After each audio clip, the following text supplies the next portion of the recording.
spectators can spot the difference. There you see the master cylinders being topped up with brake fluid. So Toyota with a brake problem. Prior to the race, there had been a rumour that the Achilles heel of the Toyota was actually the transmission. The gearbox was thought to be a little on the fragile side, but no problems thus far. And Toyota and Nissan mixed up, the great Japanese rivals, of course. This race only once won by a Japanese make. Of course, it was Mazda that did it, and there a problem for the Toyota, limping, and maybe that is the transmission problem starting to show. Concern in the pits there by Jörg Müller. Jörg Müller, the very fast German driver, who actually is driving for Porsche, of course, in the number 25 car, not for Toyota, and the 27 car drives into the garage, and that means that there is really big trouble. So the team will go to work, and you see already the bodywork off.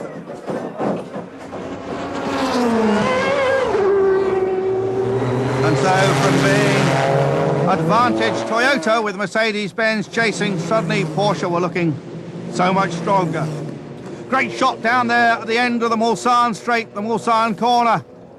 And then this, one of the fastest sections of the course, accelerating away down towards the village of Arnage. This actually the road between the villages of Mulsanne and Arnage.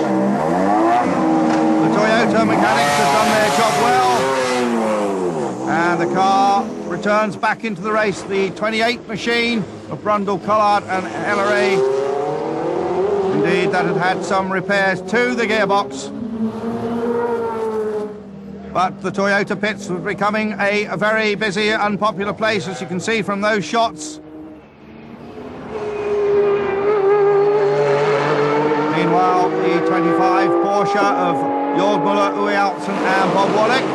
There is Norbert Singer, the engineering manager of the Porsche racing team, technical boss for many years. Michele Alboreto there checking his mirrors and seeing in it this garage, which was running remarkably strongly, fitted with a Nissan engine. Garage switching back this year to Nissans, although a couple of the older cars were still running Porsches. And that's Wayne Gardner, the number 21, the American Indianapolis-built Riley and Scott with a Ford engine in the gravel. Wayne Gardner, the former 500cc motorcycle champion, making his Le Mans debut. And he spun a couple of times in qualifying. But there you see the car going again, but having to limp it back to the pits. Wayne Gardner also sharing that car with another motorcycle ace, Didier Durandigues, and its owner, Philippe Gache. But this was the lead garage. The number 13 car had been going very well indeed. Didier Cataz, Mark Goossens, and Jean-Philippe Belloc, the trio there. Mark Goossens, who now races Formula Nippon out in Japan at the wheel. More activity in the pits. More tyres go on. The 29 Toyota of Boutsen, Kelleners and Jeff Lees.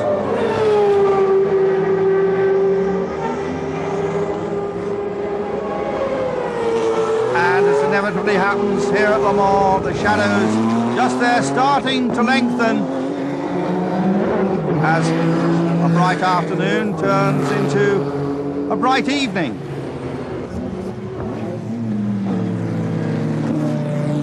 Oh, you just catch a glimpse of the bright green helmet of Henri Pescarolo, his 32nd Le Mans.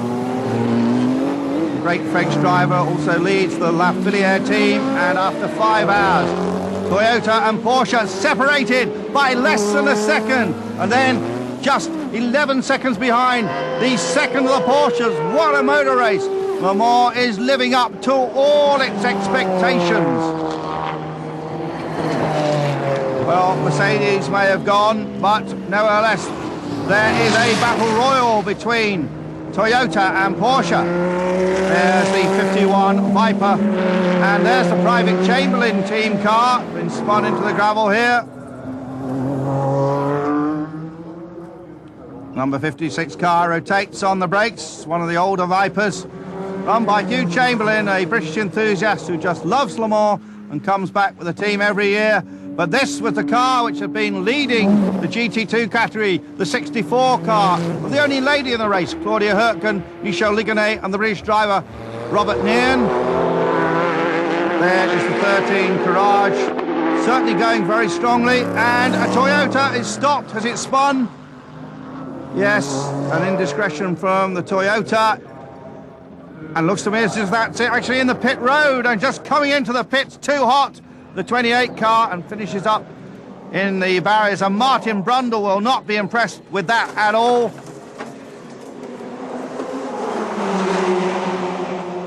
And out climbs Eric Hellery after something of a wild ride.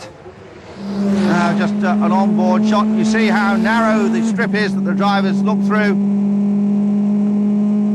And problems there for the Kramer Porsche, whose history really traces back to the lovely 962s and 956 Porsches from almost 15 years ago, which used to dominate this race. But a big spin there for the Kramer Porsche, the FAT International back car. And of course the scare too for the 28. That's Xavier Pompidou at the wheel of the spinner. The Toyota goes past the Mr. Bibendum hot air balloon. Of course, at Le Mans, the race is always good, but there's many other attractions. There's Jörg Müller having just finished his stint for Porsche. The Elf La Filière Courage, the 15 car. And let's just see a replay here of that running wide. Actually going through the gravel, and the driver there, Franck Montagny, the current leader of the French Formula 3 Championship, and actually at 20, the youngest man in the race. We see it again, the gravel flies, and whoa, coming back on the track right in front of that Toyota.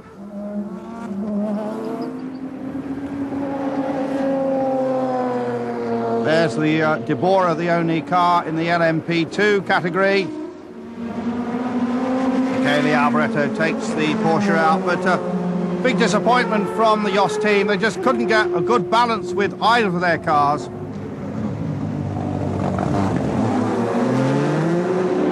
So by evening, Mercedes-Benz were out, BMW were out, and in fact the leading sports prototype was the Courage with its Nissan engine. Belloc there at the wheel, Jean-Philippe Belloc. Get a good view from up there. And again, you see the brakes starting to glow red. All these cars running carbon fiber brakes. Technology which is also used on the TGV. And what do we got here? We got a Porsche in trouble. I think it's the 7 car. Yes, it is. The 7 sports prototype getting back up to speed, chasing the Nissan. And one of the surprises of the race was the relative, and I do say relative, lack of speed of the Nissans. Were they playing a waiting game? And we've got the number 44 Paynos having a big moment. Eric Bernard, Christophe Tinsu, and Johnny O'Connell driving that car with the Ford V8 engine, the Reynard design chassis. Of course, Paynards had come to the test with the hybrid car, but yes, the number 7 car pulling off. And I thought it had a moment, but there's actually that's the back of Reinhold Jost there, and Alboreto, I think it is, at the wheel, and that looks pretty terminal. Oh, look at that shot! The brakes really bright cherry red there. That's the hardest braking point. You come over that rise just like that, and slam on the anchors into that right-hand curve, and look at that spectacular sight. A light and flame show there from the Toyota. That's one of the things that spectators come to see here at Le Mans. Spectacular stuff. And just look how the track lights up from those flames. Of course, extra fuel being pumped through the engine. TTE, Team Toyota Europe on the rear wing. Stefan Johansson discussing the situation there with Henri Raphael, and it looks as if that's fairly final. Indeed, the radio crackling away that the engine has stopped, probably with electrical problems, but no problems for the GT1 Porsches. Norbert Singer considers the situation.